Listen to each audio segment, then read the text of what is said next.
Warning: the Savage Nation contains adult language, adult content, psychological nudity. Listener discretion is advised.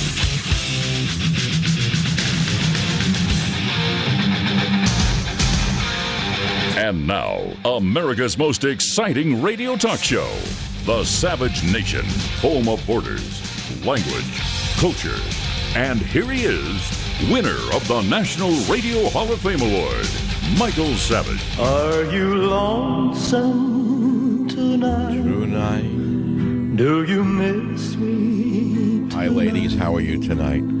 Are you sorry we drifted apart? Well, Elvis may be gone, but Savage is here, and I have a very interesting question for you today. And I know it's going to hit many of you on the knee-jerk right between the eyes where it should hit you because you're being lied to. So let me begin at the beginning. I go on the Drudge Report this morning, and I read a report. Trump worked with Fox News on DNC staffer story suit claims. Now, that's the Seth Rich fake news story that someone on Fox News ran with until he was threatened with a lawsuit. And I said, this can't be going on. That so many people think that there's only fake news on the left. We know there's plenty of fake news on the left. I mean, I woke up this morning and my email happens to be on AOL. It has been from the beginning. And AOL maybe is the worst of all of them. And they put a headline up that is not only a lie but sickening. Trump slammed by world leader over popular vote loss. They are equating Donald Trump with the dictator of the Banana Republic in Venezuela. To show you how bad these people have become. To show you how sick they are at AOL. They would debase the presidency of the United States of America like this. So we know that liberalism is a mental disorder filled with the biggest jerks on the planet. But it doesn't do us any good when we have equally big jerks on the right. Behind the scenes, we find out that Fox News worked with Donald Trump to push the Seth Rich story. It's a new claim, by the way, in a lawsuit filed against Fox News by Rod Wheeler, a longtime paid commentator for Fox News. And in it, Wheeler alleges that Fox News and the Trump supporter intended to deflect public attention from growing concern about the fake ties of the administration to the Russian government. His suit charges that a Fox News reporter created quotations out of thin air and attributed them to him to propel her story.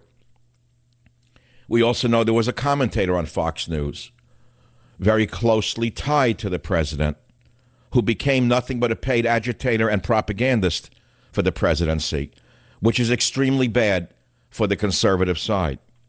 Very, very bad for the conservative side when you fall down to the level of the liberal side, isn't it? And what goes around comes around. And so today I ask you a question that I put up on my Twitter page because that's what you like. You want Twitter, you got Twitter. You want more Twitter, you're going to get more Twitter. If you can't beat him, join him. So I've joined them, and I get a nice response. But I find it very interesting when I go on Twitter because what happens is some of the replies are just absolutely stupid, as you would expect on Twitter. Some of them are very intelligent. So I tweeted this today. On today's radio show, I asked this: is fake news limited to liberal media? Boy, did we get a response to that one. And then they go on to their answers. But then on top of that, I followed it up minutes later with this. Give examples of so-called conservative fake news stories. Well, my friends, I have them for you. What are your examples? Let me read mine. Then you give me anything different, okay? I asked, what are the conservative fake news stories that you know to be fake? How's that? That you know with a high degree of certainty to be fake, because we don't know what's real anymore. We have a difficulty in this climate to know what is real anymore. Do you understand that? We're almost reaching an existential point of not knowing what's real in this world. And that's a result of many, many factors, not the least of which is we have a president who, by calling all news fake news, what he's done, and I knew this would happen, he would wind up debasing and destroying the right-wing news sources as well, and he would wind up destroying the conservative outlets of commentary like mine, because you can't make a blanket statement that all news is fake news to crowds of idiots. Lock her up. Lock her up. Lock her up. Lock her up. How long can a nation survive when you appeal to the lowest of the low? When you appeal to the lowest common denominator? We got fake news left, fake news right. What is real? For 22 years, I have attempted to be an independent voice saying I call them like I see them, meaning you don't know where I'm going to come out on things. I mean, by and large, you know where I am, but you don't really know. Would you know that I care about the elephants, the African elephants being decimated? You wouldn't know that because I'm stereotyped as some right-wing goon, but I'm not. Would you know that I care about the whales being decimated on the planet by evil fishermen who should be thrown in jail, whether they be from Finland or Japan? Do you know that? No, you wouldn't know that unless you knew my show. So I'm an environmental activist? No, I'm not an environmental activist. That's something different. Environmental activism is a political area. I'm a conservationist. That's much different. But I don't want to get into conservationism versus environmentalism. I've done it. It's too simplistic to interest me at all. What I'm trying to say to you is this. My credibility on the radio is more important to me than my ratings. All I have left is my credibility. That's all we come into this radio world with. Did you know that? Did you know that? A guy once told me that. I knew a man when I started in radio. He owned, I think, 100 music stations. He was a big-time Democrat lawyer who I happened to run into years ago. He's a very intelligent man, one of the smartest men I ever met in my life. Big-time Washington power broker. He's since passed away. Well, as I got to know him, I went into talk radio. I had first one station, and he listened. He said, "You're great. You're going to go to the top." And he said, "Michael, let me tell you one thing. You have only one thing in this business in talk radio, and that's your credibility. Protect it at all costs." That is what I'm telling you about today. There are those on the right who have zero credibility. They're selling you a bill of goods that's filled with crap, just like the left, and I'm sick of it. It's coming out of my ears and my nose. How many times can you get up and lie to these poor people out there and then wrap yourself in the flag and the cross and tell me I should love you? Go wrap yourself in the flag and the cross and laugh all the way to the Swiss bank and call yourself a conservative. American values. The only American values most of them have is the greenback. That's the only American value that they've ever known. So I've asked you, give examples of so-called conservative fake news stories. And I've compiled a few of them for you, and these are real whoppers. The Seth Rich murder conspiracy. Seth Rich murder conspiracy. Pushed by a talker on Fox News who has no capacity to understand reality from falsehood. All he knows how to do is bamboozle the public. Weapons of mass destruction in Iraq. The same talker on Fox News went on with that years after it was proven to be false. FEMA camps and martial law would be imposed before the election. Whatever happened to that one? How about the big lie from the so-called conservative media about Pizzagate, that Hillary and Podesta were running hookers out of a pizza place somewhere in Washington, D.C.? Whatever happened to that one? Or how about McCain pushing the fake dossier about Trump and hookers, and McCain hasn't been slammed for that one? How about the Syrian chemical weapons attack conducted by Trump based upon the big lie that the Syrians launched chemical weapons on their own people? That was a big lie, and yet Trump launched missiles while the Chinese prime minister, was having dinner with him at Mar-a-Lago. I'm the only one in the media who took umbrage at that. I was outraged by it.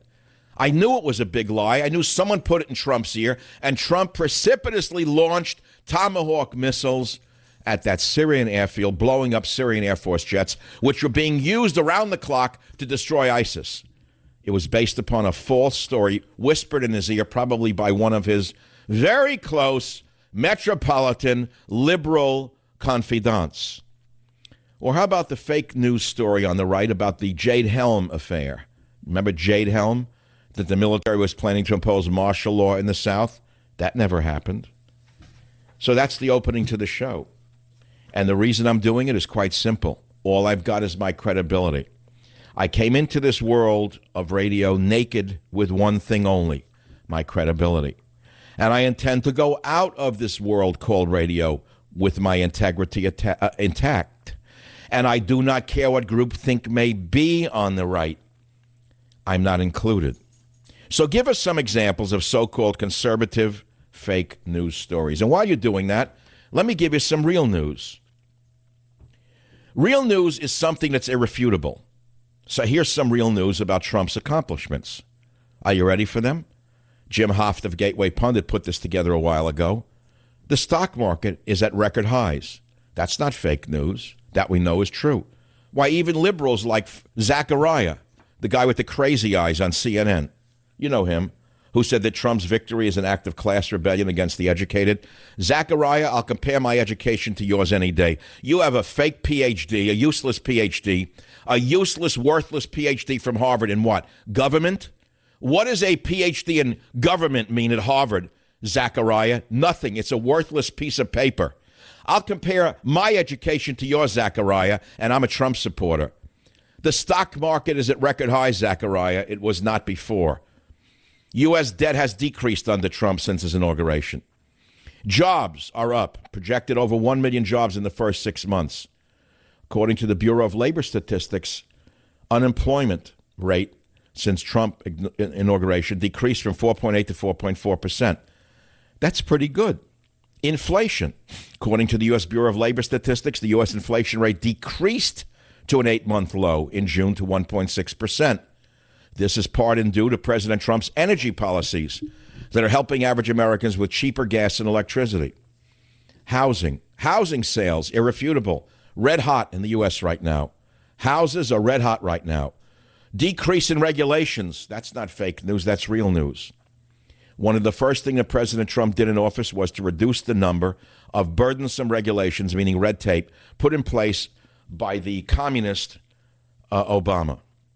Illegal immigration, here's real news. It's down almost 70% under President Trump. NATO, remember NATO? Announced that allied spending is up $10 billion because Trump pushed them to spend their own money to support themselves. Constitutionalist Judge Neil Gorsuch was confirmed and sworn in as Supreme Court Justice. That's not fake news. That's real news. So certain things can be known. Certain things are real.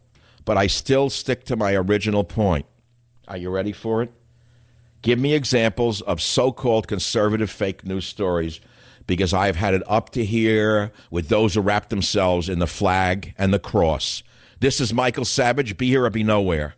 Join the Savage Nation. Call now, 855-400-SAVAGE, 855-400-7282. Savage. The Savage Nation is sponsored by Swiss America, the only company I trust with my financial future. Call 800-289-2646 or SwissAmerica.com.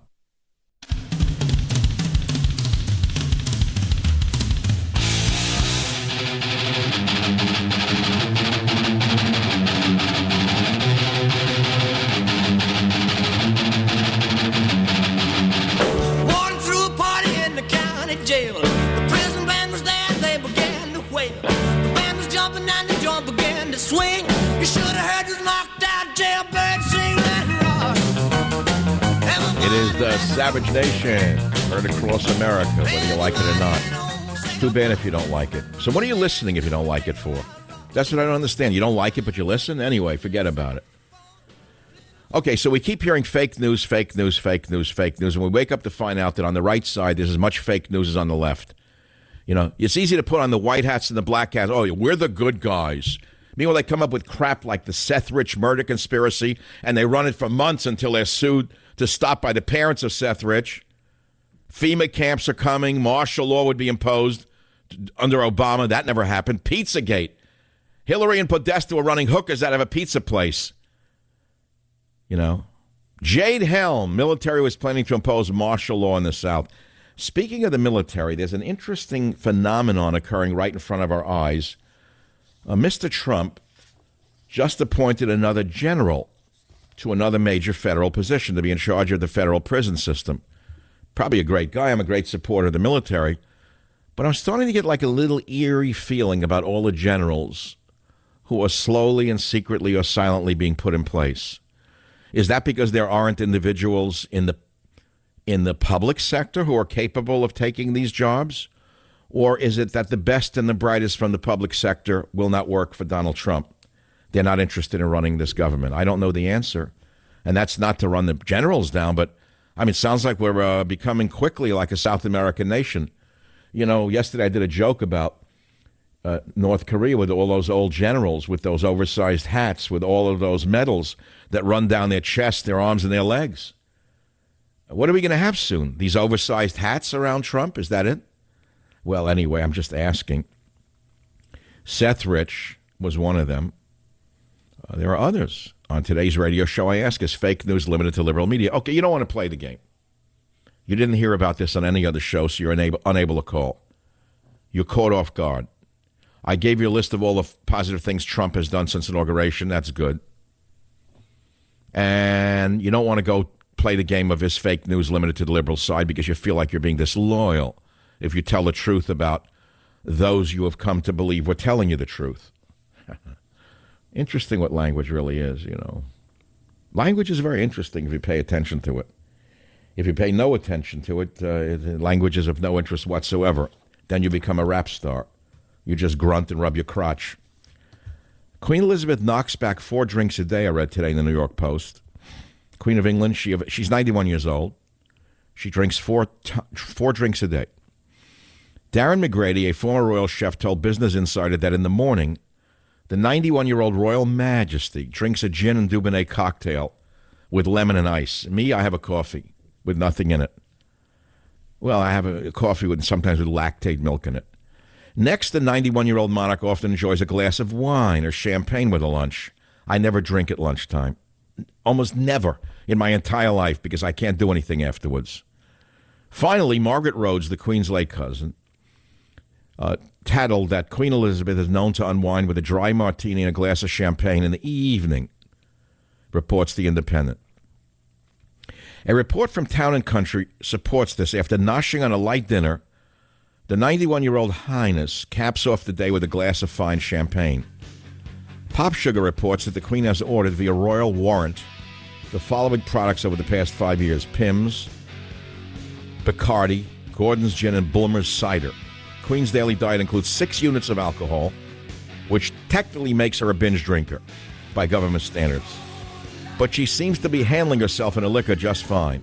Yes, because she has nothing to do. Of course you can have 4 drinks a day if you got nothing to do all day but count your money. Join the Savage Nation. Call now, 855-400-SAVAGE, 855-400-7282. Savage.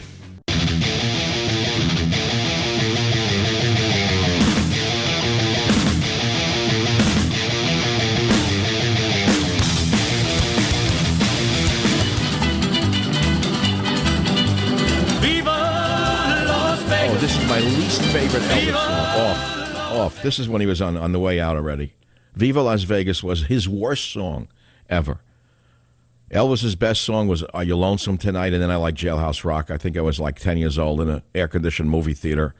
The Parsons Theater on Parsons Boulevard in Queens, New York. I went there on a Saturday afternoon all alone. I was always alone, and now that I think back, I was popular when I was with people, but I kind of went to the movies alone sometimes. It's weird. That's okay. I've always been an iconoclast, even when I was just in a class. So give examples of so-called conservative fake news stories. It's not catching fire with the callers because you haven't heard it anywhere else, and you think it's going to make you disloyal to the conservative movement. Right. What is the conservative movement? Tell me what it is. I've defined it as borders, language, and culture. I've defined it as nationalism. My country first. Period. End of story. It doesn't mean every other country should go you know where. It means my country first. I put the interests of my country first. It doesn't mean I hate other countries, but my country is first.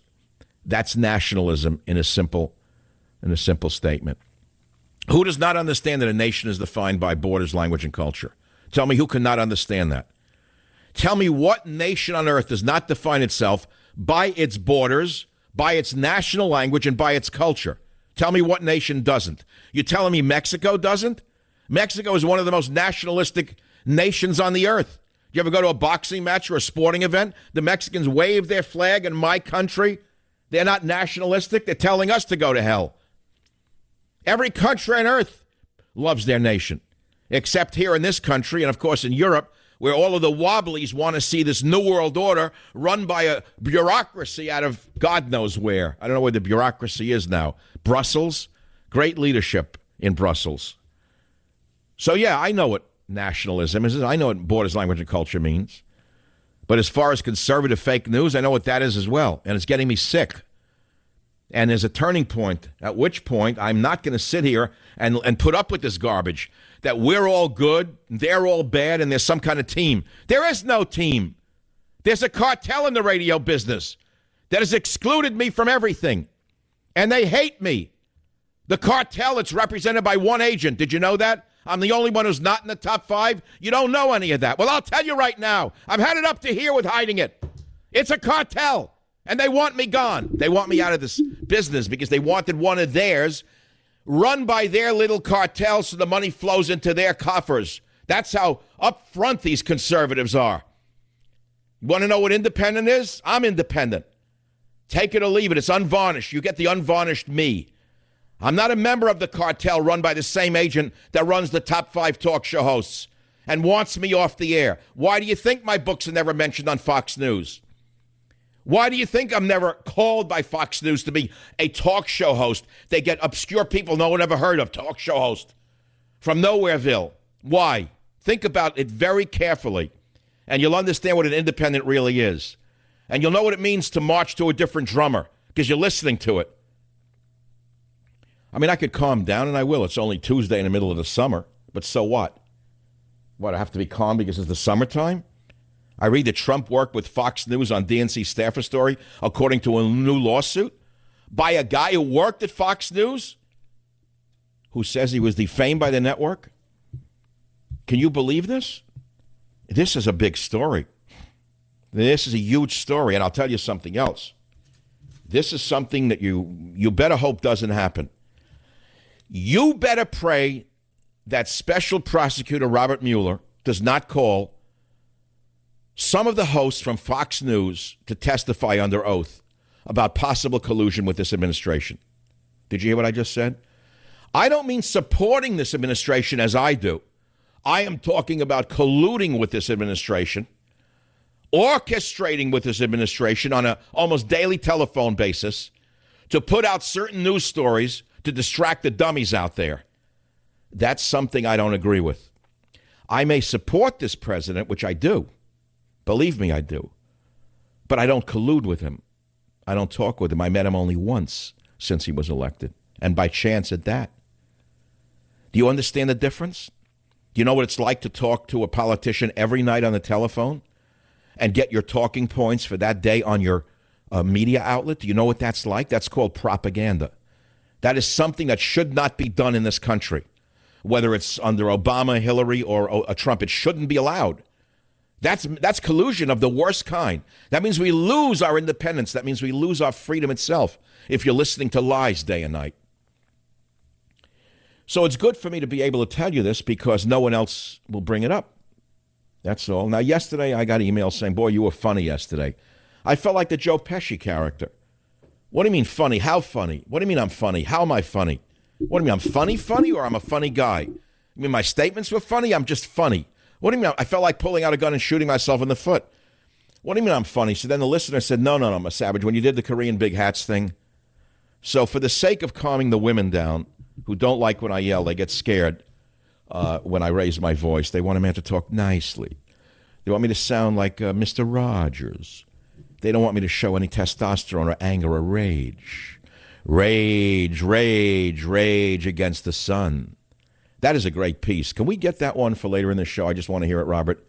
That great piece, Rage, Rage, Rage. That phenomenal piece at his father's funeral. The great Irish poet. That great Irish poet who did this thing about rage at his father's funeral. What a beautiful thing that was.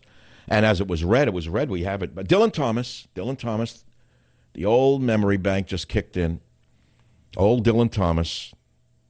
Get Dylan Thomas reading Rage, Rage, Rage. But right now, to show you we're going to do the tragicomedy on the Savage Nation today. As I told you when I was a little boy in school, I don't know how my mother knew this, but she bought me cufflinks. I was one of those weird kids who wore a suit and a white shirt and a tie a lot. I don't know why. She dressed me up to go to school. Thank you, Mom. I appreciate it. Yeah, take a look at the slobville I live in today. You ever see anything like this? You go on an airplane, you don't know if it's a striptease show, a Ringling Brothers Barnum and Bailey show. I never saw anything like this. There was a time in America when people put clothing on to go on an airplane or an airport because they were around strangers. They didn't want to be seen as a bum. You go to an airport today, I've never seen anything like this. If someone did put on a suit and tie, they're laughed at. If someone didn't look like a hooker who just came off a bender, they would look at her like she's a dog. I never saw anything like this. Anyway, it's the world I live in. So she bought me cufflinks, as I say. My mother did. And one of them, they were the thespian cufflinks, not to be confused with the other issue. The thespian cufflinks. One of them was a smiling face. The other was a frowning face. I would get so bored in school because I was too fast for the teacher. I didn't know what to do. I'd pull the hairs out of my arm. Today they call it OCD. No, it was called intelligence. I had to rip the hairs out. The hairs are still gone from my right wrist. They never grew back. It's weird. If you pluck hairs out, they don't come back. It's strange. I would tear the hairs out of my arm. I couldn't stand a minute more in the desk. So to entertain myself, I would doodle under the desk because you weren't allowed to do anything on your own. Or I'd look at the cufflinks. On the right, there was the smiling face. On the left, there was the frowning face. And I'd switch them around sometimes, take them off the right cufflink, put them on the left. I did anything to get through class. See, if I was born into a wealthier family and I had parents who had been educated, God bless them anyway, they did well, best they could as immigrants, they would have understood they had a prodigy for a child and they would have put me into some special progress situation and I would have been a complete failure altogether. Could you imagine if they had done that for me, if I had been sent to one of those schools for special types? Imagine what I would have wound up. Look at them today, all flops. What did they became great? Some, very few. Very few. My father used to say to me, even if I had money, I wouldn't send you to a private college. I hated him for it. I got so angry, I wanted to grab the steering wheel and drive it into a pillar. I said, what do you mean you wouldn't send me to a private college if you had money? Why not? He said, because I think you should struggle. He was one of those types, struggle. Well, I'm still struggling and I don't have to. Is that a good thing or a bad thing? It's a great thing. Otherwise, I'd be an ordinary old white guy with nothing to do and no one to talk to. Not even a dog would talk to you. You ever see these old white guys who are retired at 45? What do they do with themselves? Nothing. You mean you worked your whole life and there were millions of years of evolution so you can pick up a club and hit a little ball? I have no idea what people do, but it's not limited to a certain race. I came back from the airport the other day in an Uber. It was cheap, by the way. It was only $55 all the way from the Oakland airport to where I live.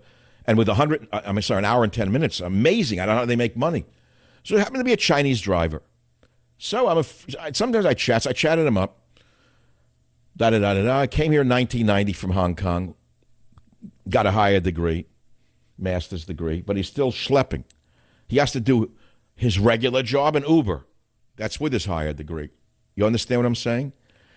So it's very hard out there. If you really talk to working people like Uber drivers, taxi drivers, bus drivers, ham slingers, egg slingers, short order cooks, long order cooks, chefs, poor chefs. I feel bad for chefs. They go to cooking school. They're sold a bill of goods.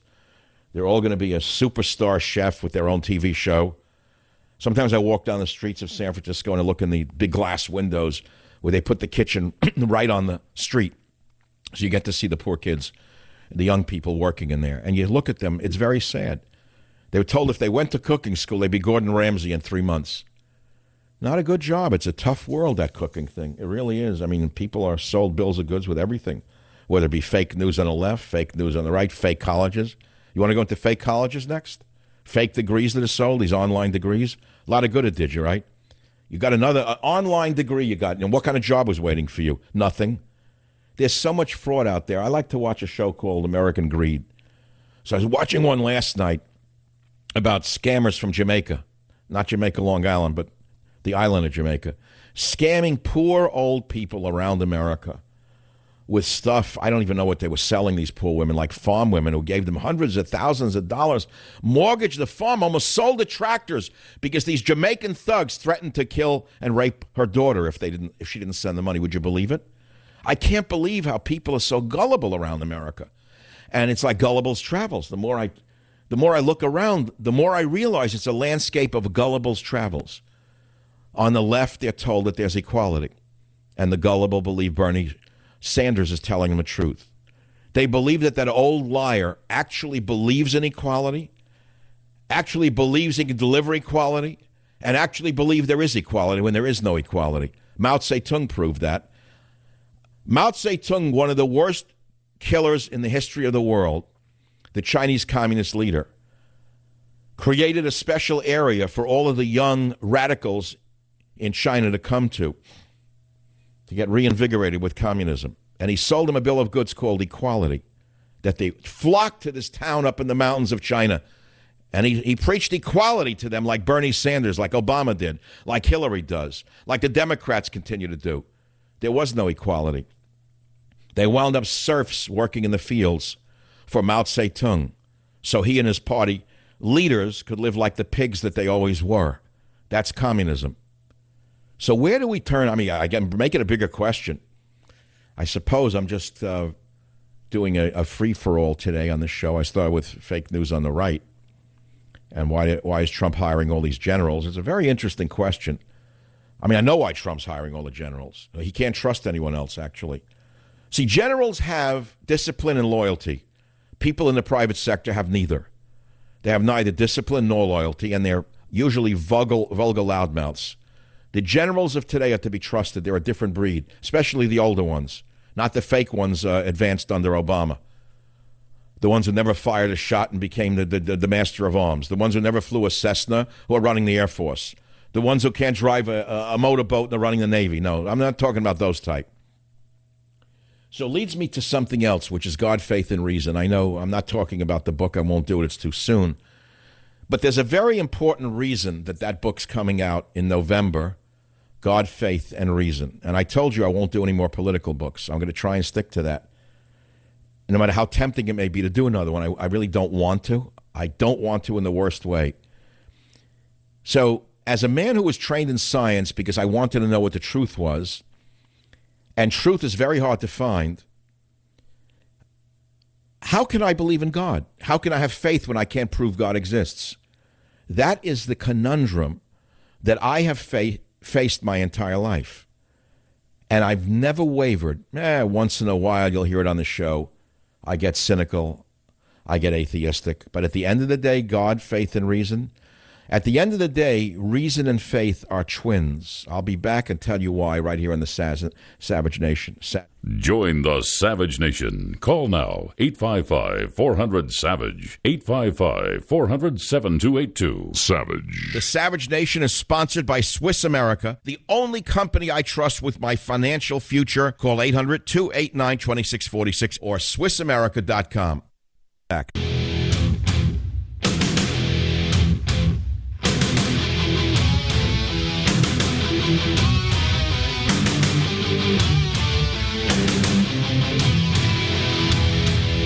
Do not go gentle into that good night. Old age should burn and rave at close of day. Rage, rage against the dying of the light. The wise men at their end know dark is right, because their words had forked no lightning. They do not go gentle into that good night. Good men the last wave by, crying how bright their frail deeds might have danced on a green bay. Rage, rage against the dying of the light. I'm giving you a piece of a great poem by the great Dylan Thomas, and I'm showing you what poetry is, opposed to the garbage, the fake poetry of today. They want to rename a plaza here in San Francisco from Justin Herman Plaza. A great developer, by the way, because apparently he redeveloped a neighborhood that was ethnic a number of years ago. No, it was full of slums, and he made it cleaner and better. So they want to take his name, a communist here, by the name of Aaron Peskin, a left-wing lout of the lowest order, in my opinion. A left-wing fanatic wants to take the name Justin Herman off this plaza that he built when he redeveloped the Embarcadero. And they want to name it for a number of people, and one of the names they're floating is a poet. They're not poets. These are fake poets. I'm talking about fake news on the right, fake news on the left. How about fake poets? How about fake musicians? Tell me what's real in this ersatz world. I feel like I'm screaming like a voice in the wilderness. They want to take her, an ex-prostitute, trolley car operator from San Francisco, and rename it for her. A woman who gave nothing to the world but filth.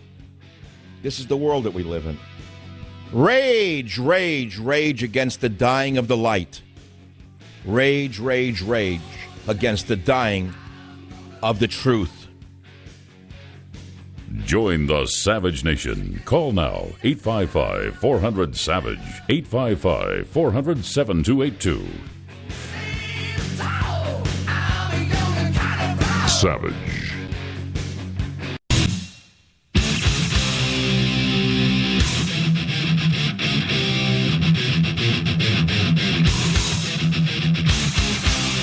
Warning. The Savage Nation contains adult language, adult content, psychological nudity. Listener discretion is advised.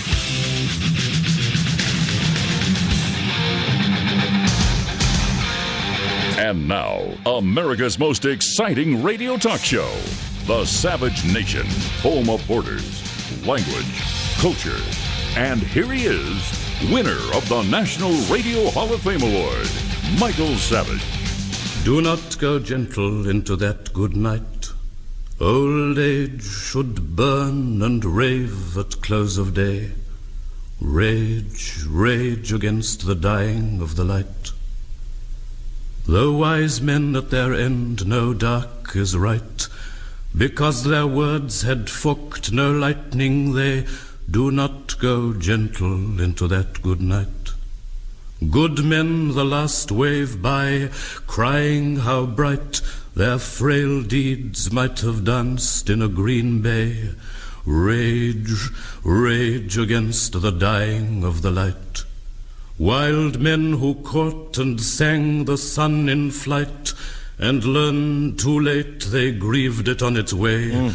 Do not go gentle into that good night.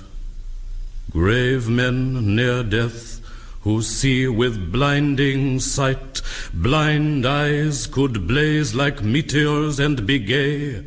Rage, rage against the dying of the light. And you, my father, there on the sad height, curse, bless me now with your fierce tears, I pray. Do not go gentle into that good night.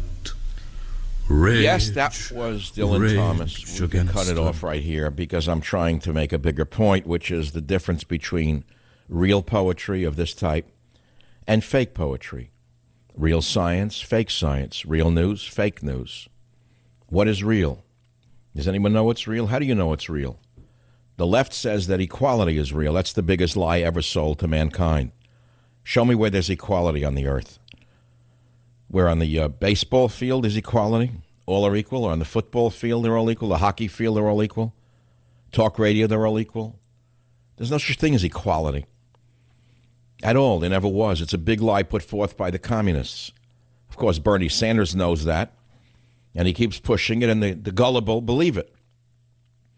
But today's show is about, I'm asking you to list fake news on the right side. Because we always hear fake news, fake news, fake news, fake news, till you can puke from it. Well, we know there's a lot of fake news on the left. That's a well-known fact. They've been caught over and over again. But how about the fakers on the right who wrap themselves in the flag and the cross? They're equally disgusting, if not more so, to me.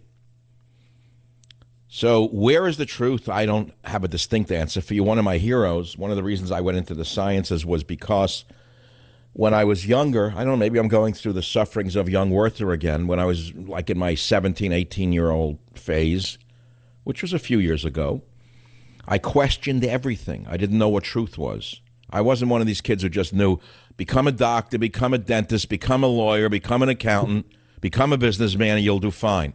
None of that mattered to me. I was a quester. I was always looking for the truth. I wanted to know what the truth was. I wanted to know what reality was. Well, along the way, so I went into the sciences because I figured I'd know more about reality through the sciences. I mean, if you're studying something that you can definitively define as such, then you'll know a little bit about the truth. If you're dissecting, for example, well, I'll give you another example. I was walking in L.A. with my son this weekend, and a bird flew by, and I went off on one of my tangents again. He's a pragmatic genius, and I'm a flight of fancy guy. I said, do you know that God is so amazing, or if you want to say by whatever, evolution, it doesn't matter to me. Have you ever studied a bird's bone? I remember when I was a young student at Queens College in New York, I took home a box of bones from Anatomy 101. It was astounding. It was a box of bird bones. Then we had a box of pig bones. No, we had a live fetal pig that we had to dissect. And we had to take it home in a plastic bag. I remember I put that in my refrigerator, my mother's refrigerator, a pig in the back of the refrigerator, a little tiny pig, a fetal pig. That was my specimen. So I took it home with me. I put it in the fridge, back behind the fish, behind the chicken, behind the boiled beef. There was a pig in the little bag. So my aunt of blessed memory comes over, her sister, and they were looking for food for dinner. She's going through all the food. My mother had dishes for like 100 people in that house. Any time of day or night, guys could come over, she'd feed me and my friends like in Goodfellas. 2 a.m, she'd wake up and feed everyone.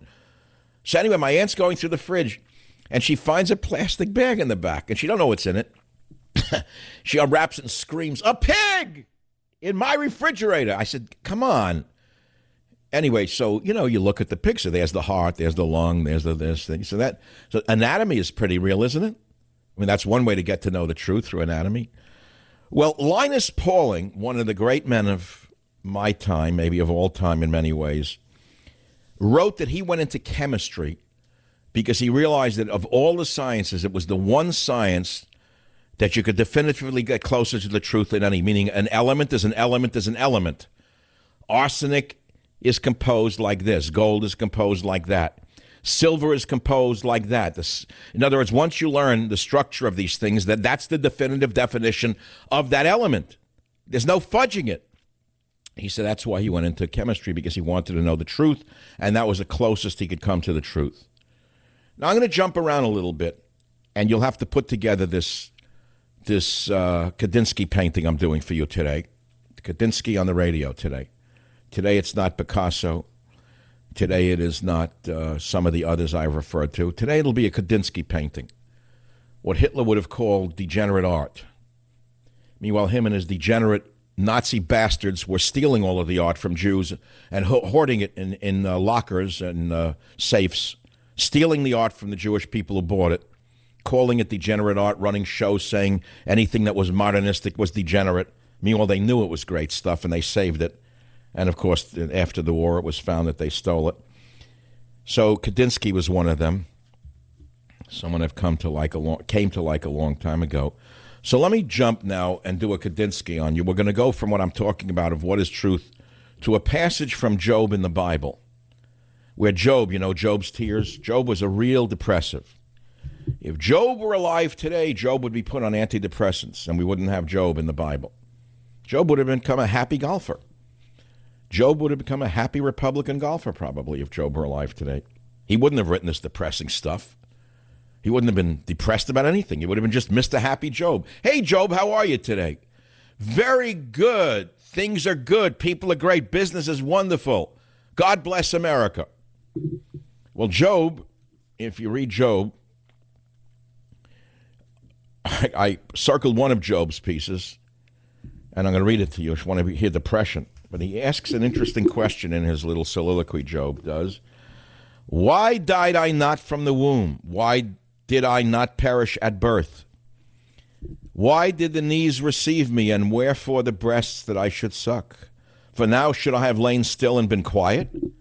I should have slept, then had I been at rest, with kings and counselors of the earth who built up waste places for themselves, or with princes that had gold, who filled their houses with silver, or as a hidden untimely birth I had not been, as infants that never saw light.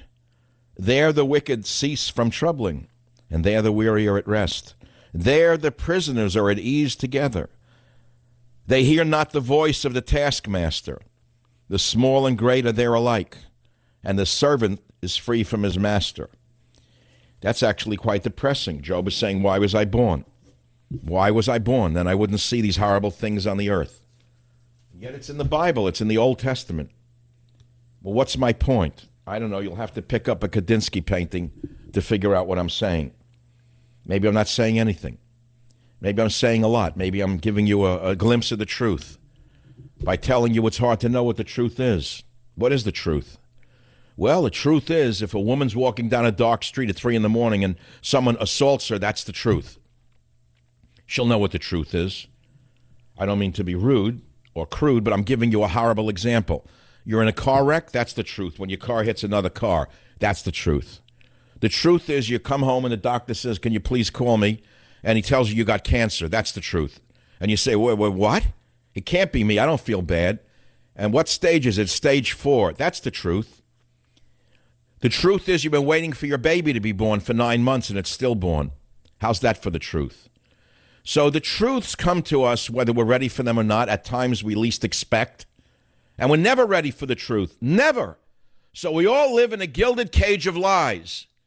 On the left, there's the lie of equality. On the left, there's the lie that America is a horrible place. On the left, there's the big lie that if only we followed the communist, Marxist, socialist way of equality, it'd be a great nation. That's the bubble of lies that the children are taught. And on the right, what is the truth? What are the lies that those on the right are told? I'll let you figure it out. Wild men who caught and sang the sun in flight and learned too late, they grieved it on its way. What a great line that is. Now, that's great poetry. Is there great poetry? Yes, this is great poetry, to come back to Dylan Thomas. Now, listen to the crap that's considered poetry today. Someone who was invited into the White House by Obama, no less.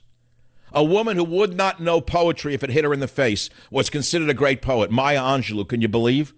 They gave her every award under the sun. And was based not upon her genius as a poet, but because she was not a white male, in my estimation. You talk about sickness. This is the meltdown of a civilization. Well, it goes on everywhere you turn in this society. What is music? What is art? What is science? What is poetry? What is real? Many of you believe in global warming. If I say to you, look at the evidence, to the contrary, you say it's fake science. So I give you an example, as I did in Government Zero, of the Vostok ice core samples. You don't even know what that means. You don't want to hear it because your stupid minds are so closed, so clogged with the lie of global warming by Al Corleone, the head of the Corleone crime syndicate, and his minions in the green industry, that you don't want to look at the evidence to the contrary. When we show you that the evidence does not support global warming, you say it's fake science. But you believe the liars who tell you that there is global warming when you know in your heart there isn't. So I went to watch that movie 2 weeks ago. What's that movie? I forget the name of it already. The war movies. I can't even remember the name of the movie. It's unimportant. The one with the invasion and they're trapped on the beach. Robert, Jim, anyone awake out there? Dunkirk, right. So you have to sit through 20 minutes of coming attractions, which to me is like a mental chamber of horrors. Horrors. You have to watch the trash that the average person watches. Then the popcorn crunching by the popcorn, slurping the soda. You go insane listening to it. Well, the worst was Al Gore's movie. They show a trailer for it. And who introduces it? The most ugly man in the history of humanity. A freak show that was made by God, God's accident. Michael Moore. If God created a human form that was an accident in evolution, it would be Michael Moore. He opens the dialogue about global warming, that fat, losing slob. He's giving you a lecture on global, and Al Gore gets up. Then they show Al Gore. I jumped up in the seat screaming, "Liar! There is no global warming." So they jeered me in the theater. All the morons were sitting there. All the liberals of Marin jeered me. Then Trump's picture is shown as the enemy when he gets up and says, global warming is fake science, which it is. I cheered, yes, right on. And, of course, about 20 people cheered, too. I was shocked. So what's true? What's fake? Is there global warming? Well, I'll give you about a 1-minute chance to decide for yourself.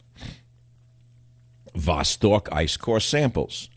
3 nations sent their scientists to the Antarctic, to a place called Vostok in the Antarctic. And they drilled 5 miles down into the ice. You can figure that's real. 5 miles, you can figure out how far down that is.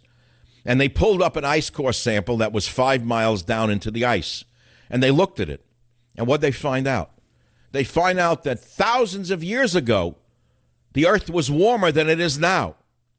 Now, how do you figure that one out? It was the Model T Ford. It was industrialization. Don't you understand that there is science and there is truth, and that most of you don't know the difference between truth and falsehoods? Most of you, left and right. You're being lied to so consistently at all levels, at all times, that you can't even tell anymore what's right and wrong. And so what happens? People revert to what? Drugs. They wipe it out. They can't take it. Sex. Sex sends you the good feelings that you get from it if you're lucky. Or music. Wipes out the mind. Again, the higher mind. Rational mind gets wiped out. Drugs, sex, and rock and roll. God save the Queen. I'll be right back. Join the Savage Nation. Call now, 855-400-SAVAGE, 855-400-7282. Savage. The Savage Nation is sponsored by Swiss America, the only company I trust with my financial future. Call 800-289-2646 or SwissAmerica.com.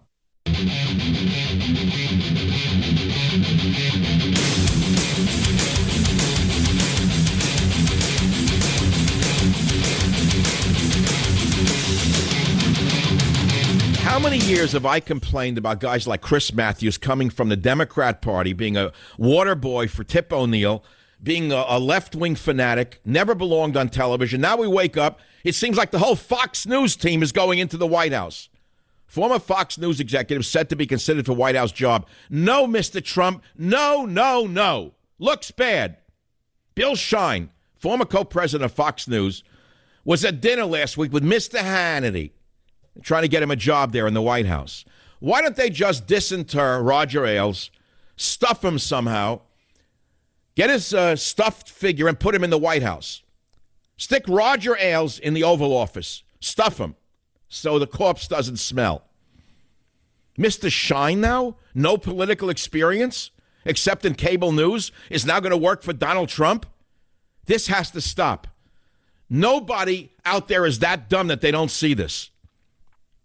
New York Times says, but Mr. Shine has an influential ally in the Fox News host Sean Hannity, an informal advisor to Mr. Trump, and one of his most loyal on-air supporters, who dined with Mr. Shine, the president and the first lady, at the White House last week. Well, isn't that cozy? Isn't that cozy? Now, how would you feel if it was Obama in the White House who was having trouble keeping a staff and there was chaos, and he reached out to a host on MSNBC who dined with Mr. Obama, and he was thinking of hiring someone from MSNBC? What would you be saying? Tell me what you'd be saying if you found out that Rachel Maddow was dining with Obama and advising Obama about who to hire. Tell me what you would say then.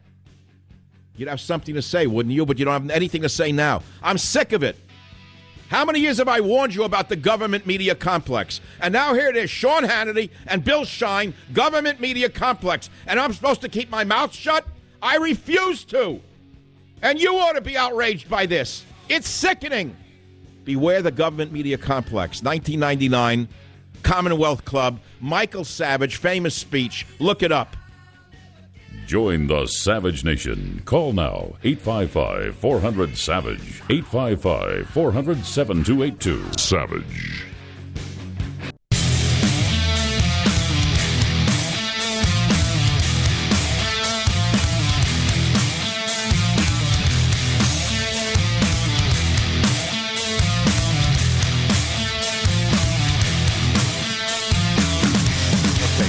I've warned you about the government media complex. It went back to 1999. I gave a great speech. It was at the Commonwealth Club when a conservative was on the committee that selected speakers. He's since passed away, rest his soul.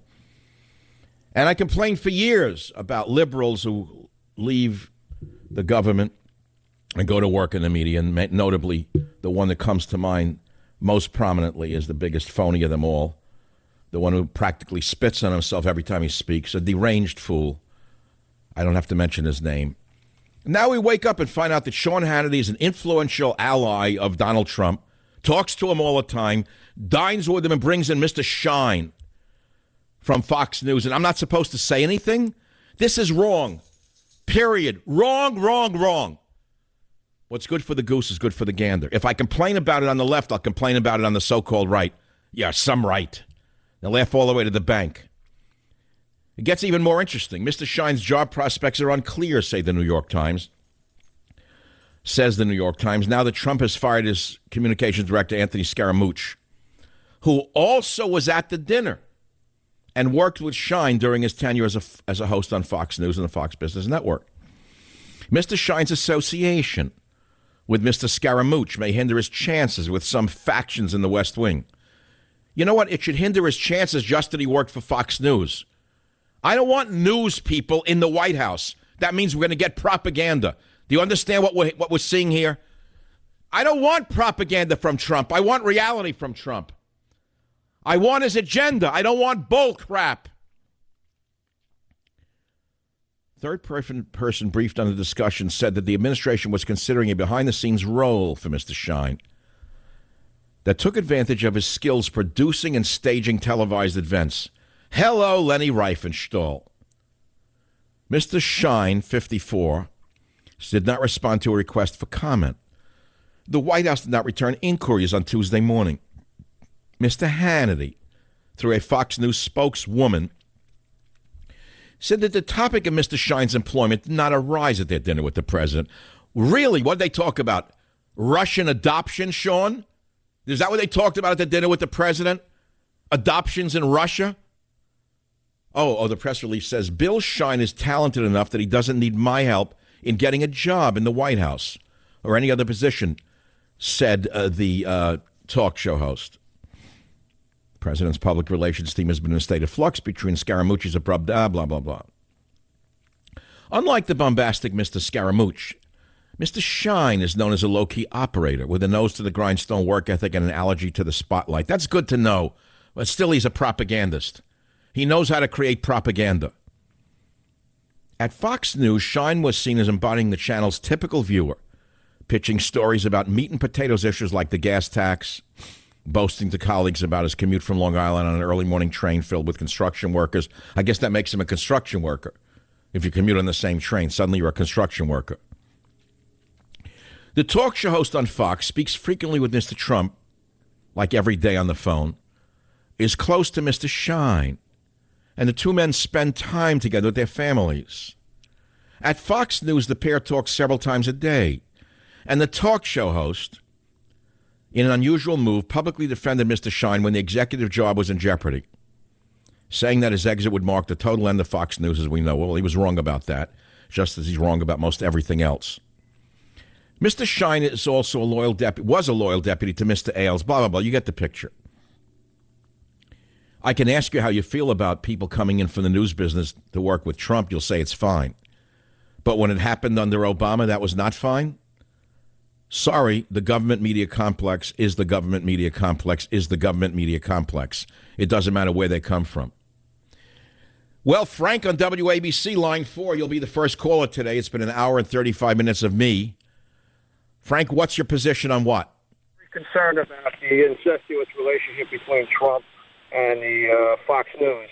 Additionally, his relationship with his cheerleader, Jean Pirro. Well, if you look at Twisted Justice at CNN.org, that's Twisted... Hold on. This is terrible. Jim, hang up the phone and see if you can get a better connection. He's a good... Jim doesn't hear me. He's talking to the next caller who I can't hear. So I got one caller no one can understand. He's already talking with the next one no one can understand. Robert, can you wake Jim up to the fact that the host is asking him to maybe fix the caller? Hello, Jim. Call screener. Lovely guy, love you. Can you fix the caller? Because no one can understand a word he's saying. Let's try again. Go ahead. David, what's your name? I don't even know what your name is here. See, I don't take calls because either I can't hear you or you have nothing to say. So let's start again. KLIF, John, what's your topic from Dallas, Texas? Go ahead, please. You were talking about the Queen's schedule. My recollection from probably a PBS documentary is that her motto is that she must be seen to be believed, and that she does actually have quite an active schedule. Well, she knocks down 4 drinks a day. How does she do it between all those drinks? It's a good question, but maybe she just does. She is out a lot. I Googled that, and I found that the thing down was she even has time to give CNN reporters lessons in the English language. Queen Elizabeth knocks back 4 drinks a day. The chef says that the 91-year-old begins with a drink. What does she have in the morning? In the morning, Her Royal Majesty drinks a gin and Dubonnet cocktail with lemon and ice.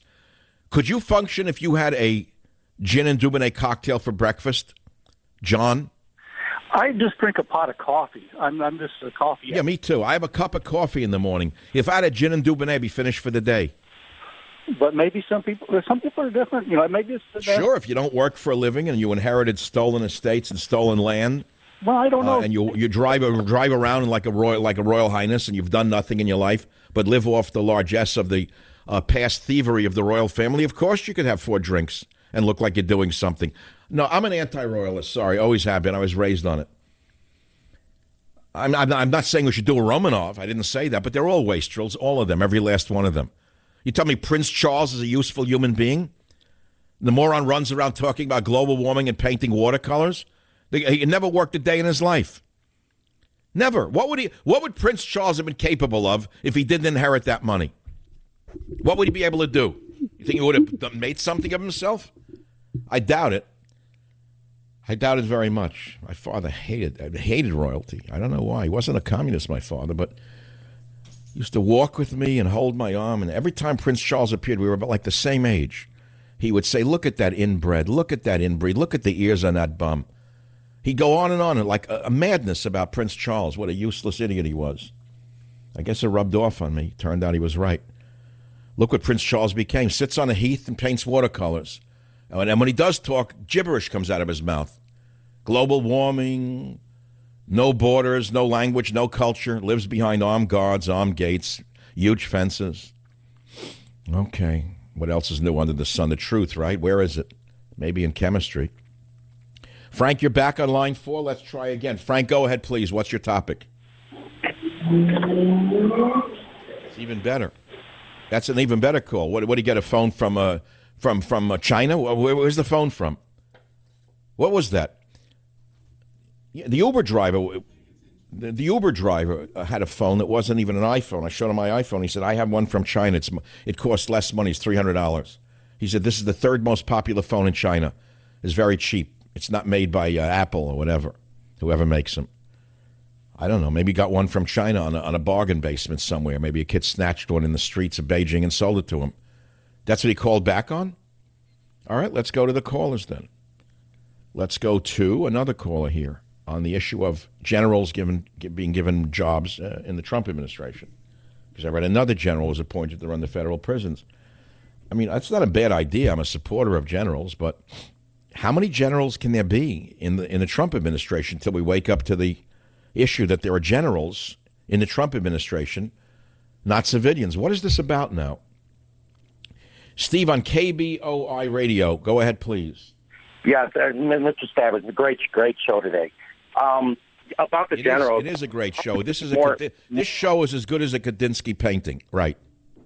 Hello? Okay, go, say, talk. Yeah, we're just going to be more offensive than any type of conflict we have. It's just a very scary time that they're his right hand right now, and they're going to be giving him all the What are you saying? Can you boil it down to one sentence? What's your point? My point is that we're going to be very much more offensive with these generals at the right hand of Donald Trump. And all right, so you're saying there are too many. You're saying you're seeing a little warning sign here that there are too many generals inside the White House. Absolutely. Well, why do you think Trump is bringing them in, though? I guess for the discipline, but what along comes with discipline is the power that they're going to have. Well, not only discipline, but loyalty. Generals are extremely disciplined and extremely loyal, unlike the slime he's picking up from the business world. Exactly. All right, so, it's a mixture there. You're going to have loyalty and order and discipline, but you're also going to have a little militarism, which you're worried about, right? Well, exactly. I don't want them to go to, right now we're having a conflict with Korea, but the next real one, are they going to jump the gun? I don't know. Maybe they'll jump the gun and start a war with Russia. Their instincts is war. Right, they could buy the line that Russia is our enemy, and they could go to war in Ukraine. Then they could go to war maybe in South America, and maybe war with Korea. Maybe you could have a war on 3 fronts. That'll be great. It'll be business as usual for the military-industrial complex. That's sort of your fear, right? Yes, exactly. Right on, Mike. Power to the people. All power to the people. Here's a headline on Drudge. Coast Guard to defy trans ban. Now, who is this idiot who runs the Coast Guard, who puts the transgender issue ahead of everything else? Commandant says, I will not break faith with transgender Coast Guardsmen. Throw him out. Get rid of him. Get rid of Admiral Paul Zukunft. Get rid of him anyway. He has no right to override the president. He is not the commander-in-chief. As military services await guidance following Trump's announcement last week via Twitter of a ban on transgender service, the Commandant of the Coast Guard is speaking out, saying he has no intention of leaving transgender Coast Guardsmen out in the cold. Why is that his biggest issue? Wouldn't his biggest issue be interdicting drugs or interdicting illegal aliens rather than worrying about 13 members of the Coast Guard who have self-identified as transgender? Here is an example of why we don't need transgender in the military. It's because they suck all the energy out of the entire military. Do you understand it's not anti-transgender to say, if that's the way you are, God bless you? God bless you, God bless you, God bless you. But we don't care about that issue in the military. That's for Harvard and Berkeley to worry about. That's not for the military to worry about. We have real enemies. We have real assignments to worry about instead of catering to your sexual orientation issue. That's what you do it. Transgender soldier feels life setback after Trump's tweet. Oh, God, that again? Miller 27 is reportedly the first openly transitioning member. What is that costing us? The transitioning membership. How much does that cost us in care? How many millions of dollars? And how does that make you fit for duty if you go through the surgery? How are you fit for duty if they're cutting off the schmendrick or putting one on? How can you serve in the military if they're going to give you surgery? You're born a man, they take the schmendrick off, and if you're a woman, you want a schmendrick put on. And how long does that take you out of service? Schmendrick transference. Years ago, I not so jokingly said I have a solution to that problem that would at least save money, which is if you're a man and you want to be a woman and they cut it off, at least save it on ice and cryogenics and save it for a woman who wants to be a man. That way they don't have to go to Taiwan to get a plastic one. What is wrong with that idea? I'm just thinking out loud here. You're lightening it up a bit. That's going to offend somebody? I hope not. My job is not to offend. It's to upend. I'll be right back. Join the Savage Nation. Call now, 855-400-SAVAGE, 855-400-7282. Savage. The Savage Nation is sponsored by Swiss America, the only company I trust with my financial future. Call 800-289-2646 or SwissAmerica.com. Hey.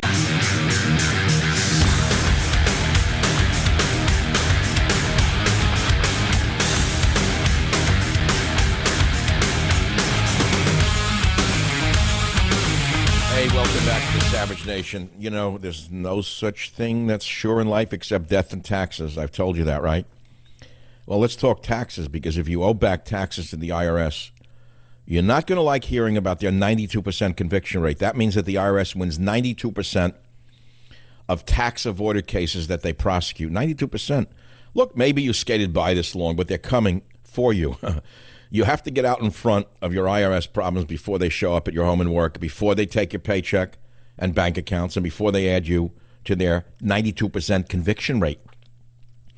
I really would suggest you call Optima Tax Relief. They are the experts. They step between you and the IRS, and they start resolving the problems that keep you up at night. All you got to do is call, ask how they've resolved over $500 million of tax debt for their clients, ask about their A-plus rating with the Better Business Bureau, and ask about the Fresh Start program with a chance to settle your back taxes for pennies on the dollar. This is an amazing truth here, and I know, because I see their success stories. Please call 800-731-2474, 800-731-2474. Write it down, 800-731-2474. Let's go quickly to one last caller this hour. Line 4, KSFO, John. What are you calling about? What's your point? Just about your opinion about Bill Shine. I think he's in the business. He's a conservative. He'll probably be loyal. He also likes to keep a low profile, so he probably won't be a leaker. But here's my point. It's not against Bill Shine. It's about the government media complex. How would you feel if you heard that President Obama was hiring a former director of a big producer from MSNBC? Would that have bothered you? Probably not. Why not? Wouldn't you have said, wait a minute, They're a left-wing outlet. They're going to shape the news to fit their message. That's not right. Shouldn't we have more honesty? Wouldn't you have said that? No, I think he would have promoted the liberal viewpoint that Obama had, and I think Bill Shine will hopefully promote the administration's policy. Well, he'll shine it on. He'll shine us on, that's for sure. Well, Shine will shine us on. Get a shoe shine from Bill Shine. Shine it on with Bill Shine. I oppose it 100%. I do not like the cozy relationship, the too cozy relationship between the government media, the media-government complex. How's that? I didn't like it under Clinton. I didn't like it under Obama. And I don't like it under Trump. How's that? What's fair? I mean, what's fair is fair. So a whole show today was about this. And apparently I didn't sell you on it. Apparently you think it's fine for Fox News to be running the government communications department. Terrific. I don't. It's not one and the same. The government, the media are supposed to be separate. Don't you understand that? You don't know what it is? The Fourth Estate? Join the Savage Nation. Call now, 855-400-SAVAGE, 855-400-7282. Savage.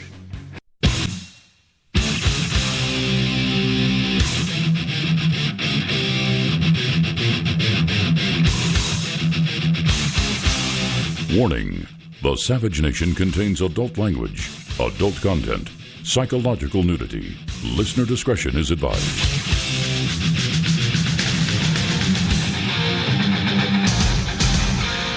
And now, America's most exciting radio talk show, The Savage Nation, home of borders, language, culture. And here he is, winner of the National Radio Hall of Fame Award, Michael Savage. Ba ba ba ba ba ba ba ba ba ba ba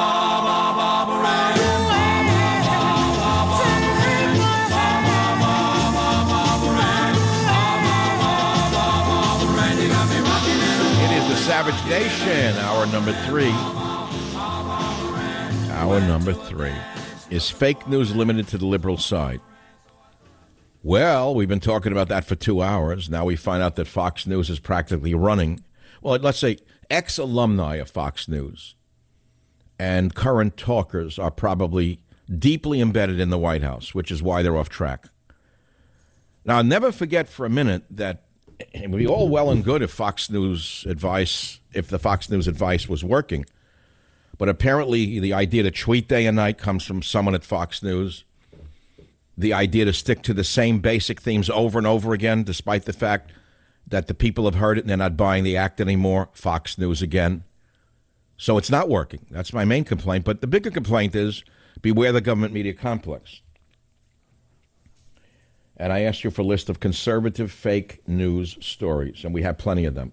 So don't assume it's all on one side. Now, it's hour three. If you want to call on these topics, fine. If you want to call on other things, because I've touched on a lot during my Kadinsky show today, the phone number is 855-407-282. I use Kadinsky as an example. Who was Kadinsky? Raise your hand if you know what I'm even talking about. I have a friend of mine, very prominent in the media, says, Savage, you're the best. But sometimes I'm afraid you're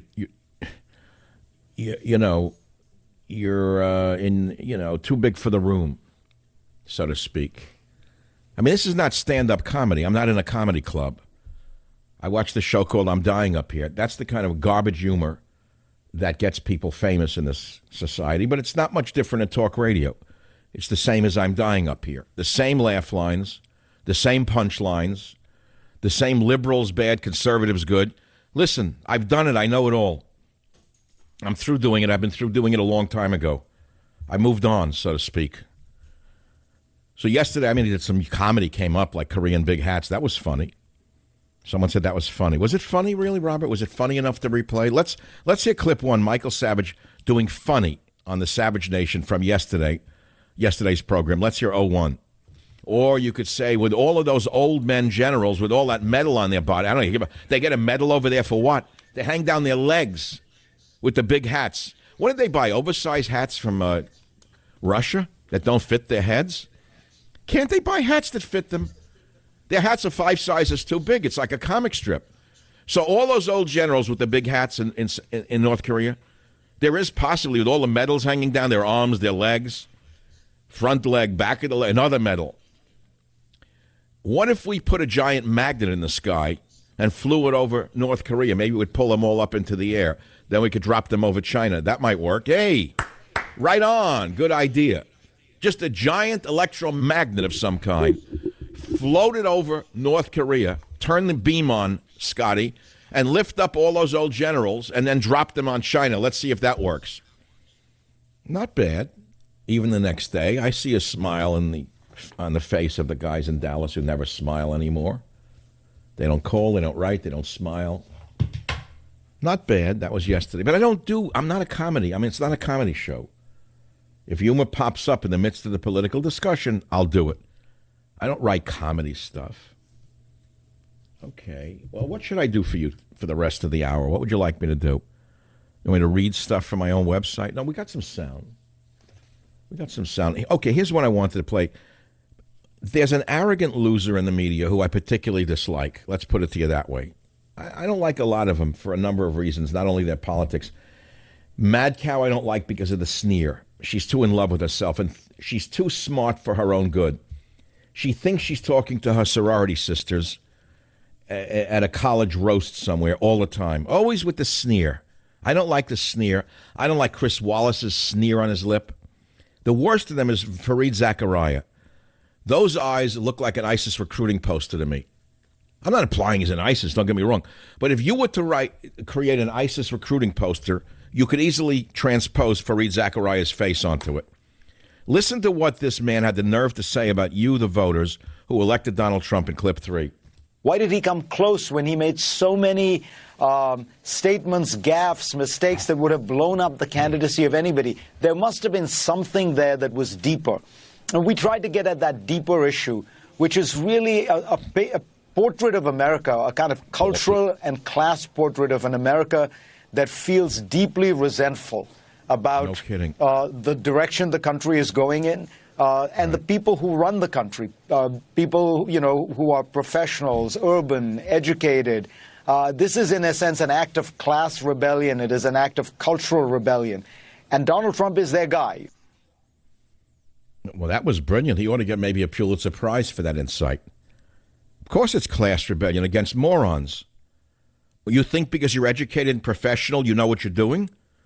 Most of the educated professionals in America have no loyalty to this nation. Do you understand that? That's the real problem. And those of us who worked so hard to get Trump elected did so because of his nativist message. Nativist. Oh, my God. Yeah, I'm a nativist. As an immigrant son, I love America. As an immigrant son, I respect the borders of my nation, the language of my nation, and the culture of my nation. If that's an act of class rebellion, Zachariah, I'd like to know what your rebellion is against. You seem to have an act of rebellion against America itself, Zachariah. Now, you say that Trump's victory is an act of class rebellion against the educated. Are you one of the educated, Zachariah, with a Ph.D. from Harvard in government? What is a Ph.D. from Harvard in government anyway? What did you learn? Around the clock, you ate, slept, and drank how evil America is, how terrible America is, how dumb Americans are. I get it. That's your Ph.D. in government? You're not educated. You're brainwashed, Zachariah. Anyway, that's one soundbite. I did Korean Big Hats. I did Zachariah. Let's go to page 2. Here is another disgraced member of the left-wing media, Tom Brokaw, thrown off the television sets, thrown off the TV. Here's Tom Brokaw in clip 4. All presidents have very tender egos. This one, I've never seen anybody like that. The slightest criticism of him, and he goes nuclear on everybody. He's got a good voice. Unfortunately, he's an empty suit, Brokaw. That's why he's off the TV screens. All right, let's listen to more of the disgraced journalist Tom Brokaw in clip number 5, appearing on his sister station on 05. Sister, indeed. Go ahead. The country cannot continue with this kind of division fueled by both sides, but especially by the president, who is in my judgment, using the worst kind of language and attacking not just the Democratic Party, but now members of his own party about how you're going to get things done. You know, the master at pulling everybody together was Lyndon Johnson. He had an outrageous temper, but he also knew when to go backstage, work the crowd, find out how they... Nothing new here. No insights here. This is an empty suit spewing stuff that everyone knows in the media. All right, let's listen to, again, Tom Brokaw, the disgraced TV face in 06. This is fun. They blame us. They say, look, you guys are all in the hands of the Democratic Party. It's a liberal cabal against this president. They don't feel any connection between what we do and how they live their lives.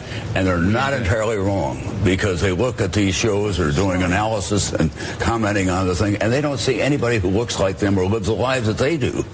And so, for me, when I raised, for example, the tweeting with one woman, she kind of laughed, oh, yeah, I know, that kind of troublesome. Right, you sound like you're a stew bump. Either it's a mixture of pills and something there. I don't know what it is. The guy is like slurring. Woof. Good. Transgender colonel in the next one. Trump's tweets are a betrayal of the trust between the CIC and the soldiers. Again, on MSNBC, they dug up the one transgender colonel that they could find, putting down the president, the commander-in-chief, because obviously the transgender colonel knows more about the military than Trump does. Let's hear clip 14.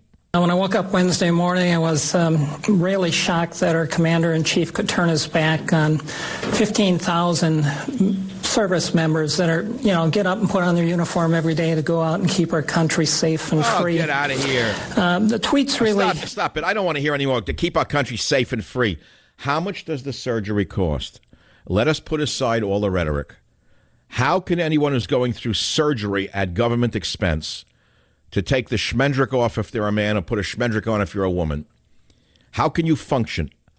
How can you put a uniform on every day to keep our country safe and free if you're recovering from such drastic, unnecessary surgery? Tell me. Do you understand what I'm saying to you? Let's put aside the issue of transgenderism. Again, I have to repeat again, I'm a sexual libertarian. I don't care what adults do with each other. It's your body. It's your life. But when it comes to the military, we cannot turn it into a social experiment like Harvard or Berkeley or the city of San Francisco that pays for such surgery. The prisons in the state of California, which are bankrupting the state, by the way, have paid for transgender surgery, hormone treatments, therapy. What does that have to do with rehabilitation in a prison? Nothing. Absolutely nothing. It has to do with social services for free. This is what liberals do at their worst. So let me talk about the liberalism thing for a minute without bashing liberals for a moment. I don't have to do it again. It's done so often it's become redundant and boring. Midterm elections. So the Democrats have won some small victories in some very obscure, like animal catcher positions around America, and they're trying to generalize it now. Dems starting to win state races in Trump districts, says the headline on Drudge. But it's really a false headline because they're tiny little positions. We can't make a generalized statement that now, they're winning because of Trump. But I'll make a prediction. They're going to win because of Trump. That's what I see happening. We will never have another entertainer in the White House. Never. This was America's... Remember I said We've had our experiment with socialism in America, but never in the White House, and we don't want it. We had one candidate who was an outright socialist, Eugene Debs, I believe, decades ago. Well, we've now had our experiment with an entertainer in the White House, and it's not working out. For whatever the reason is, whether it's because he's being hammered or because it's just an incompetent situation, doesn't matter. We're going to get professional politicians on one side or the other next time. And frankly, I shouldn't give the Dems the advice that I'm going to give them, but if they were to pick a conservative Democrat, white male, they would sweep the country in a landslide. Who is that? Give me an example of one. Give me an example of one. Give me an example of one, just one, white male conservative Democrat who is prominent in the Democrat Party under Nancy Pelosi and her iron boots. None. They have purged them all. Any white male conservative who appears is shot down or thrown out immediately. as they did to the former Secretary of the Navy, Mr. Webb, who originally was on the stage with Hillary and Bernie. Remember that? He was the best candidate. He was a centrist. He was a patriot. He had military experience. He probably could have beaten Trump. But Hillary and her team made sure he went nowhere because they wanted no competition. So they kept the old crackpot, the old crank they kept up there to make her look more centrist. But, see, Webb could have won, in my opinion, as a conservative Democrat. But who are the... Name some conservative Democrats. There aren't any. None. Zero. Back in a minute. Join the Savage Nation. Call now, 855-400-SAVAGE, 855-400-7282. Savage. The Savage Nation is sponsored by Swiss America, the only company I trust with my financial future. Call 800-289-2646 or SwissAmerica.com.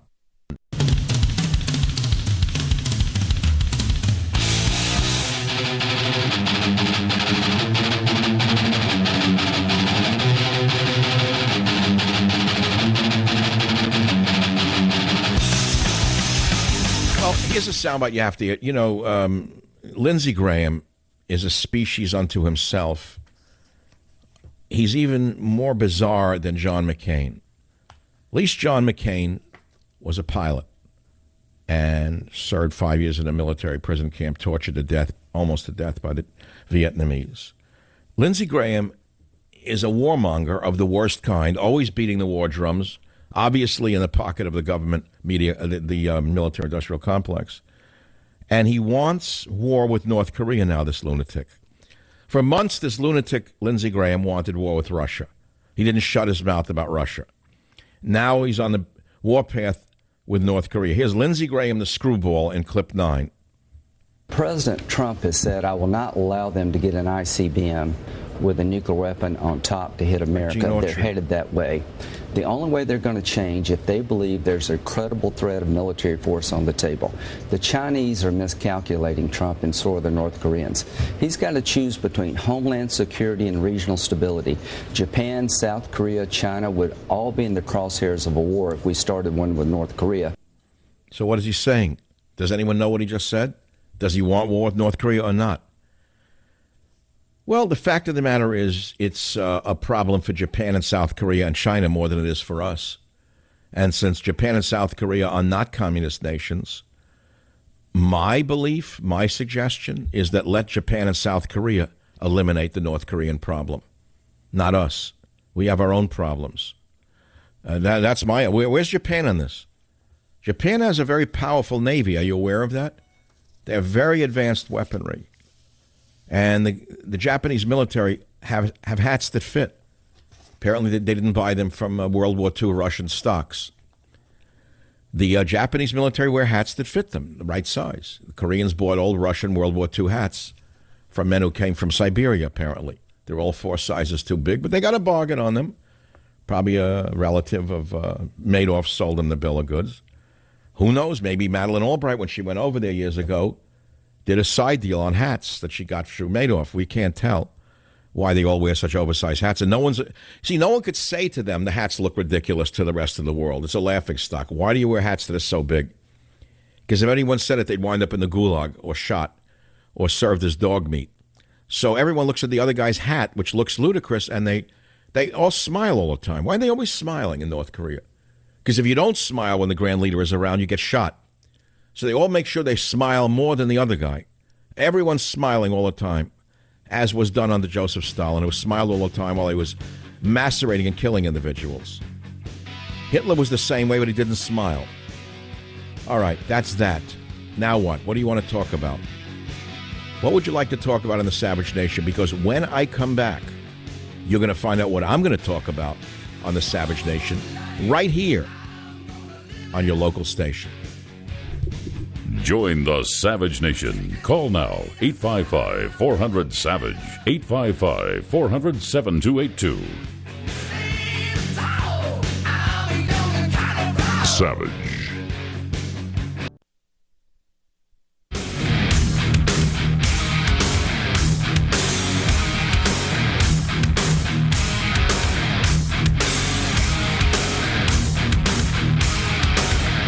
It is the Savage Nation Heard across America, whether you like it or not. It's too bad if you don't like it. So what are you listening if you don't like it for? That's what I don't understand. You don't like it, but you listen? Anyway, forget about it. Okay, so we keep hearing fake news, fake news, fake news, fake news, and we wake up to find out that on the right side, there's as much fake news as on the left. You know, it's easy to put on the white hats and the black hats. Oh, we're the good guys. Meanwhile, they come up with crap like the Seth Rich murder conspiracy, and they run it for months until they're sued to stop by the parents of Seth Rich. FEMA camps are coming. Martial law would be imposed under Obama. That never happened. Pizzagate. Hillary and Podesta were running hookers out of a pizza place. You know.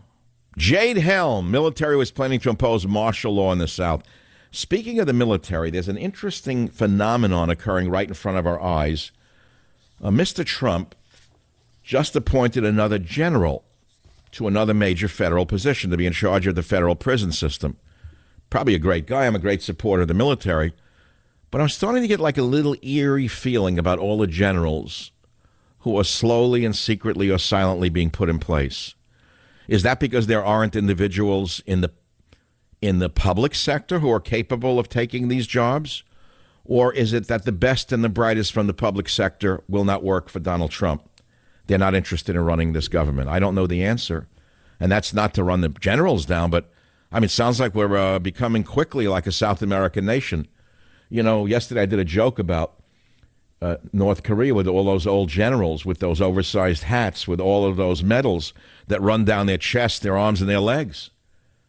What are we going to have soon? These oversized hats around Trump? Is that it? Well, anyway, I'm just asking. Seth Rich was one of them. There are others. On today's radio show, I ask, is fake news limited to liberal media? Okay, you don't want to play the game. So many people think that there's only fake news on the left. We know there's plenty of fake news on the left. I mean, I woke up this morning and my email happens to be on AOL. It has been from the beginning. And AOL maybe is the worst of all of them. And they put a headline up that is not only a lie but sickening. Trump slammed by world leader over popular vote loss. They are equating Donald Trump with the dictator of the Banana Republic in Venezuela. To show you how bad these people have become. To show you how sick they are at AOL. They would debase the presidency of the United States of America like this. So we know that liberalism is a mental disorder filled with the biggest jerks on the planet. But it doesn't do us any good when we have equally big jerks on the right. Behind the scenes, we find out that Fox News worked with Donald Trump to push the Seth Rich story. It's a new claim, by the way, in a lawsuit filed against Fox News by Rod Wheeler, a longtime paid commentator for Fox News. And in it, Wheeler alleges that Fox News and the Trump supporter intended to deflect public attention from growing concern about the fake ties of the administration to the Russian government. His suit charges that a Fox News reporter created quotations out of thin air and attributed them to him to propel her story. We also know there was a commentator on Fox News, very closely tied to the president, who became nothing but a paid agitator and propagandist for the presidency, which is extremely bad for the conservative side. Very, very bad for the conservative side when you fall down to the level of the liberal side, isn't it? And what goes around comes around. We're almost reaching an existential point of not knowing what's real in this world. And that's a result of many, many factors, not the least of which is we have a president who, by calling all news fake news, what he's done, and I knew this would happen, he would wind up debasing and destroying the right-wing news sources as well, and he would wind up destroying the conservative outlets of commentary like mine, because you can't make a blanket statement that all news is fake news to crowds of idiots. Lock her up. Lock her up. Lock her up. Lock her up. How long could a nation survive when you appeal to the lowest of the low? When you appeal to the lowest common denominator? We got fake news left, fake news right. What is real? Let me give you some real news. Real news is something that's irrefutable. So here's some real news about Trump's accomplishments. Are you ready for them? Jim Hoft of Gateway Pundit put this together a while ago. The stock market is at record highs. That's not fake news. That we know is true. Why, even liberals like Zachariah, the guy with the crazy eyes on CNN, you know him, who said that Trump's victory is an act of class rebellion against the educated. Zachariah, I'll compare my education to yours any day. You have a fake PhD, a useless PhD, a useless, worthless PhD from Harvard in what? Government? What does a PhD in government mean at Harvard, Zachariah? Nothing. It's a worthless piece of paper. I'll compare my education to yours, Zachariah, and I'm a Trump supporter. The stock market is at record highs, Zachariah. It was not before. U.S. debt has decreased under Trump since his inauguration. Jobs are up, projected over 1 million jobs in the first 6 months. According to the Bureau of Labor Statistics, unemployment rate since Trump inauguration decreased from 4.8 to 4.4%. That's pretty good. Inflation, according to the U.S. Bureau of Labor Statistics, the U.S. inflation rate decreased to an 8-month low in June to 1.6%. This is part and due to President Trump's energy policies that are helping average Americans with cheaper gas and electricity. Housing sales, irrefutable, red hot in the U.S. right now. Houses are red hot right now. Decrease in regulations, that's not fake news, that's real news. One of the first things that President Trump did in office was to reduce the number of burdensome regulations, meaning red tape, put in place by the communist Obama. Illegal immigration, here's real news. It's down almost 70% under President Trump. NATO, remember NATO? Announced that allied spending is up $10 billion because Trump pushed them to spend their own money to support themselves. Constitutionalist Judge Neil Gorsuch was confirmed and sworn in as Supreme Court Justice. That's not fake news. That's real news. So certain things can be known. Certain things are real. But I still stick to my original point. Are you ready for it? Give me examples of so-called conservative fake news stories, because I've had it up to here with those who wrap themselves in the flag and the cross. What else is in business here today? I asked you other questions. You didn't go for it. You didn't go for the other questions. China using North Korea. What can Trump do? You don't know.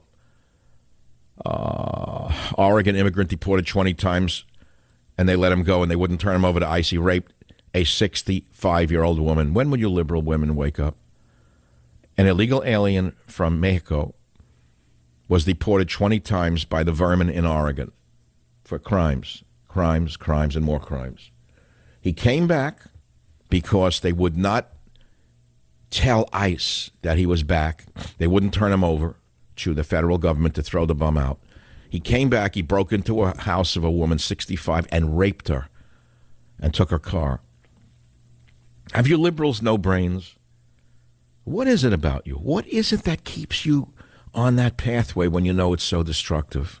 Is that you just want to admit, you don't want to admit you were wrong? Is that it? You get locked in and say, all right, it doesn't matter what they say, they're wrong. I'm Larry David. I'm always right. No matter what they do, they're wrong.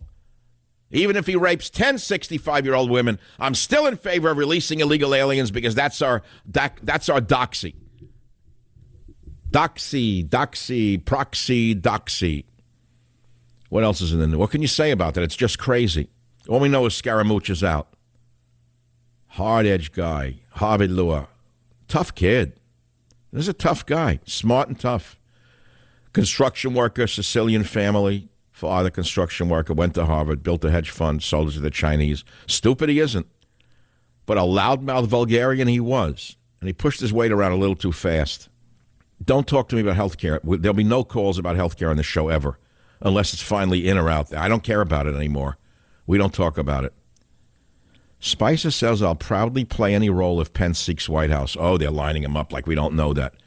Outgoing White House Press Secretary Sean Spicer says he would gladly work for Mike Pence should the vice president launch a presidential bid. Should he? He's already launched a presidential bid. Are you joking? First of all, you have to understand something, if I may say so myself. Vice President Pence is already running for the presidency. He's going to run against Trump for the second term. By the way, you can write that down too. How do I know it? How could you not know it? First of all, remember when Vice President Pence came on this show, surprisingly, 3 months ago? We didn't call him. They called us. So we said, okay, there it is, tea leaves. tea leaf time on the Savage Nation. But that's too far ahead. We got more immediate problems here. Biggest problem right now, North Korea, has to be solved. Fox News is reporting that the U.S. and Japan vow action against rogue North Korea after latest missile test. Yeah, right. Sure. What are they going to do? Tell me what they're going to do. And McShane, I wish he'd go away already. I wish McShane would leave already and join the Democrat Party. I wish he would just put on the uniform of the British and go over to their side, if you know what I mean. You know, go run off with the generals, the British generals. Trump hopes John Kelly can reign in chaotic White House. California conservatives, tired of states' liberal politics, find friendlier abodes in Texas. In Texas. Well, my show comes out of Dallas, KLIF country. I don't know, could I live there? They got people moving over there from here. I love the state. I hate the politics. I love the state. I hate the taxes. They're criminal. They're killing me. They're killing me. Killing me. Killing me. Texas has no state taxes. New York, killing people.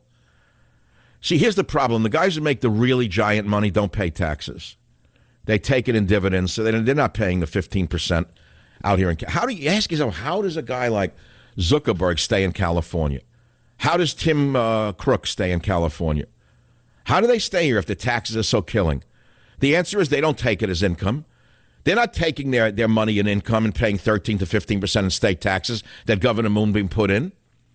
They're taking probably $100,000 a year to show some income, the way it's done in any illegitimate business, in my opinion. In other words, if a guy's running something illegal, he always took some money to make some minimal amount of money so the government didn't look too carefully at him in an audit, right? They take $100,000. Everything else is paid for by the company, and all their money is received in stock options, which they don't pay on until they cash in, which is until Kingdom Come, which is why they give most of it away in advance to foundations. Again, it's a scam to avoid taxes. You understand that?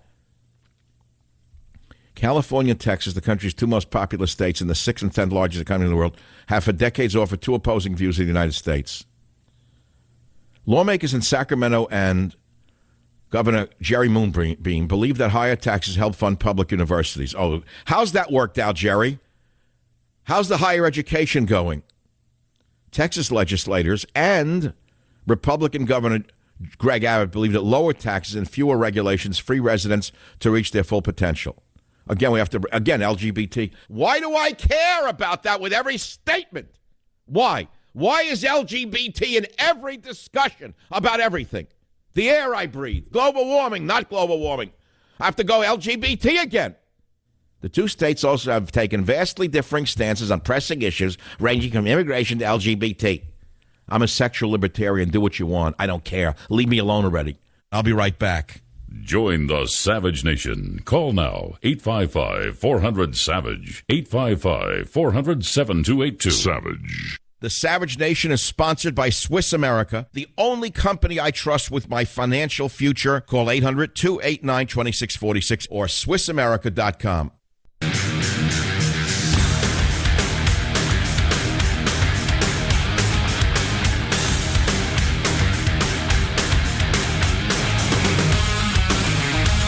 Give examples of so-called conservative fake news stories. It's not catching fire with the callers because you haven't heard it anywhere else, and you think it's going to make you disloyal to the conservative movement. Right. What is the conservative movement? Tell me what it is. I've defined it as borders, language, and culture. I've defined it as nationalism. My country first. Period. End of story. It doesn't mean every other country should go you know where. It means my country first. I put the interests of my country first. It doesn't mean I hate other countries, but my country is first. That's nationalism in a simple statement. Who does not understand that a nation is defined by borders, language, and culture? Tell me who cannot understand that. Tell me what nation on earth does not define itself by its borders, by its national language, and by its culture. Tell me what nation doesn't. You're telling me Mexico doesn't? Mexico is one of the most nationalistic nations on the earth. You ever go to a boxing match or a sporting event? The Mexicans wave their flag in my country. They're not nationalistic. They're telling us to go to hell. Every country on earth loves their nation. except here in this country and, of course, in Europe, where all of the wobblies want to see this new world order run by a bureaucracy out of God knows where. I don't know where the bureaucracy is now. Brussels? Great leadership in Brussels. So, yeah, I know what nationalism is. I know what borders, language, and culture means. But as far as conservative fake news, I know what that is as well. And it's getting me sick. And there's a turning point, at which point I'm not going to sit here and put up with this garbage, that we're all good, they're all bad, and there's some kind of team. There is no team. I mean, I could calm down, and I will. It's only Tuesday in the middle of the summer. But so what? What, I have to be calm because it's the summertime? I read that Trump worked with Fox News on DNC staffer story, according to a new lawsuit, by a guy who worked at Fox News, who says he was defamed by the network. Can you believe this? This is a big story. This is a huge story, and I'll tell you something else. This is something that you better hope doesn't happen.